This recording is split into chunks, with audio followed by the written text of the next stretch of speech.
শিলিগুড়ি স্টেশনে পৌঁছলাম গ্যাংটক হতে।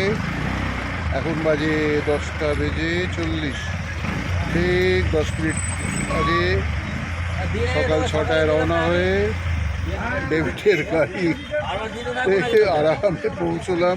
ওয়েদার খুব ভালো।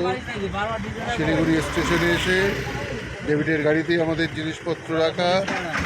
আমরা এখন চলেছি কোথায়? হংকং মার্কেট দেখতে। এই টোটো করে যাচ্ছি শিলিগুড়ি শহর।